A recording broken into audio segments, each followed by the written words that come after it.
गुज़िश्ता रात गजा के अस्पताल में इसराइल के फिजाई हमले और उसके नतीजे में 471 अफराद की अमवात के बाद दुनिया के सख्त दबाव और रद्द अमल की वजह से इसराइल दिफाई पोजीशन पर चला गया है। लेकिन इस हमले ने खित्ते में कशीदगी को मजीद बढ़ा दिया है। इसराइली हुकूमत ने हमले की जिम्मेदारी कबूल करने से इनकार करते हुए फ़लस्तीनी मज़ाहिमती तंजीम इस्लामी जिहाद पर जिम्मेदारी डाल दी है। लेकिन हमले के शवाहिद और धमाके की शिद्दत इसराइली मौक़िफ़ पर सवालात उठा रही है। खुद इसराइल के हामी मुमालिक भी तहकीकात और एहतसाब का मुतालबा कर रहे हैं। इसराइली हुकूमत से सवाल किया जा रहा है कि वो माजी से कोई एक वाक़या तो सामने लाए कि जिसमें गजा से दागे गए रॉकेट ने किसी बिल्डिंग को इतनी शिद्दत से निशाना बनाया हो और उसमें तकरीबन 500 लोग मारे गए हों। इस वाक़े की कवरेज करने वाले बैनुल-अक़वामी मीडिया के नुमाइंदों ने भी इसराइली दावे पर सवालात उठाए हैं।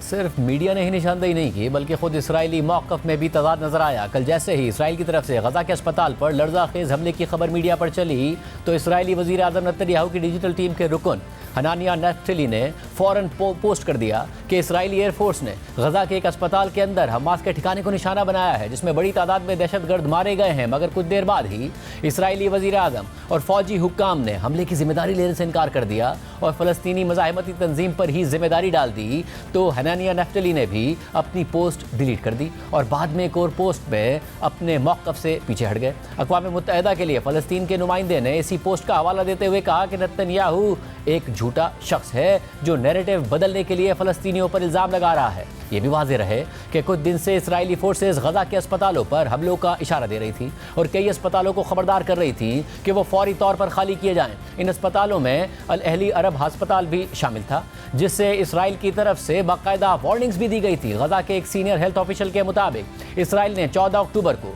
बतौर वार्निंग अस्पताल पर हमला किया था और 2 आर्टिलरी शेल्स भी फायर किए थे, जिसके बाद अगले दिन इसराइली आर्मी ने अस्पताल के डायरेक्टर को फ़ोन किया और उन्हें अस्पताल खाली करने का ऑर्डर देते हुए कहा कि हमने कल 2 शेल्स फायर करके खबरदार कर दिया है। अब ये वो हक़ाइक़ और शवाहिद हैं और इसराइल के मौक़िफ़ पर सवालात उठा रहे हैं और ख़ुद इसराइल का माजी में रवैया भी इस बात की निशानदेही करता है। इसराइल की रिवायत रही है कि पहले हमला करता है, फिर जब दबाव आता है तो इल्ज़ाम फ़लस्तीनियों पर ही डाल देता है।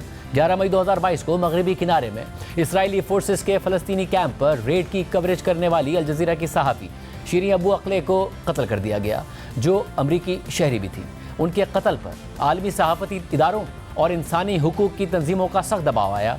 इसराइल को कड़ी तनकीद का निशाना बनाया गया तो इसराइली हुकूमत ने दावा किया कि शीरीन अबू अक़ले फ़लस्तीनी मुज़ाहिमतकारों की फायरिंग से मारी गई हैं। इसराइल के वज़ीर आज़म ऑफिस के अकाउंट से एक वीडियो भी शेयर की गई और लिखा गया कि कार्रवाई के दौरान फ़लस्तीनी मुज़ाहिमतकार बिला तफरीक फायरिंग कर रहे हैं और वही शीरीन की मौत के ज़िम्मेदार हैं। मगर बाद में अक़वाम मुत्तहिदा, फ़लस्तीनी और इसराइली इंसानी हुकूक की तंजीमों और आलमी सहाफ़ती इदारों की तहकीकात के बाद ये वाज़ेह हो गया कि सहाफ़ी शीरीन अबू अक़ले को इसराइली फ़ौजी एहलकारों ने गोली मारी थी। ये हक़ाइक़ सामने आने के बाद सितंबर में इसराइल ने भी बात तस्लीम कर ली और मौक़िफ़ इख्तियार किया कि इस बात के कवी इम्कान मौजूद हैं कि शीरीन पर इसराइल के फ़ौजी ने गलती से गोली चलाई। ज़ाहिर है उसने उनकी शनाख्त बतौर सहाफ़ी नहीं की होगी। अहम बात यह है कि अल जज़ीरा ने इंटरनेशनल क्रिमिनल कोर्ट में इस हवाले से मुकदमा चलाने के लिए बाकायदा दरख्वास्त भी दायर कर दी है। लेकिन सिर्फ यही नहीं, इसराइल अक़वाम मुत्तहिदा के ख़िलाफ़ भी इसी तरह का प्रोपेगेंडा करता रहा है। अल जज़ीरा से बात करते हुए फ़लस्तीन के लिए अक़वाम मुत्तहिदा की रिलीफ एजेंसी के एक साबिक तर्जुमान का कहना था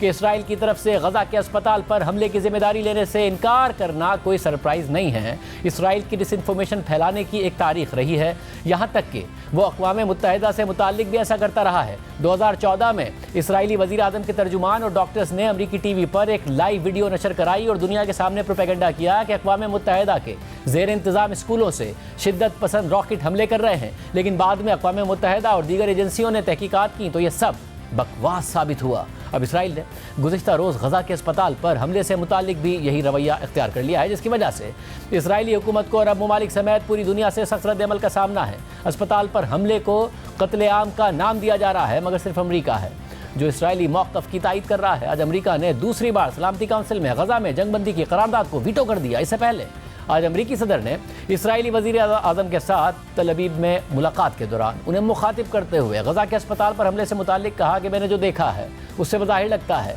कि ये दूसरे गिरोह ने किया था, आपने नहीं किया।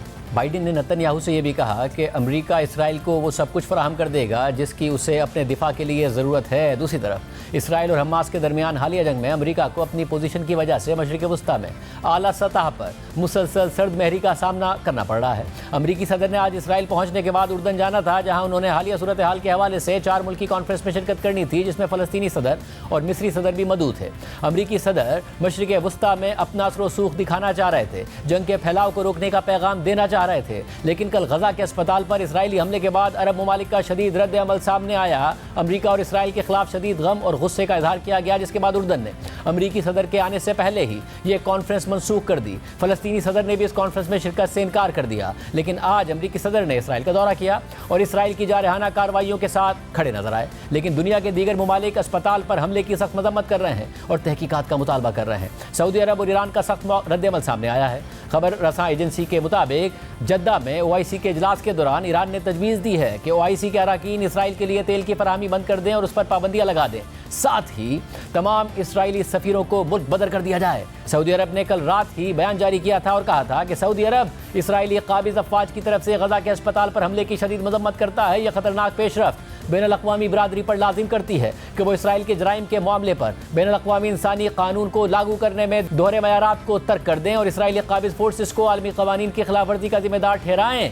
इसके बावजूद इसराइल ने आज भी गजा पर बमबारी जारी रखी और एक दफ़ा फिर शुमाली गजा के शहरियों को जनूबी गजा की तरफ जाने का कह दिया है, लेकिन वहाँ भी बमबारी जारी रखी हुई है और साथ ही मिस्र की सरहद यानी रफा क्रॉसिंग से इंसानी इमदाद की तरसील में भी इसराइल रुकावट बना हुआ है। लेकिन इम्कान जाहिर किया जा रहा है कि अमरीकी सदर की हिदायत पर इसराइल बहुत जल्द रफा क्रॉसिंग खोलने की इजाज़त दे सकता है। गजा में सूरत हाल दिन ब दिन बिगड़ती जा रही है। मरने वालों की तादाद 3,300 से ज़्यादा हो गई है। 12,000 से ज़ायद लोग ज़ख्मी हैं। अल जज़ीरा के मुताबिक अस्पतालों में डॉक्टर्स फर्श और हॉल्स में एनेस्थीसिया के बगैर सर्जरीज कर रहे हैं, क्योंकि उनके पास न अद्वियात हैं न बेड्स बाकी रह गए हैं और एनेस्थीसिया भी ख़त्म हो गया है। इसराइल की मुसलसल बमबारी से गजा मलबे का ढेर बन चुका है, जहां लोग मलबे में अपने घर वालों को तलाश कर रहे हैं।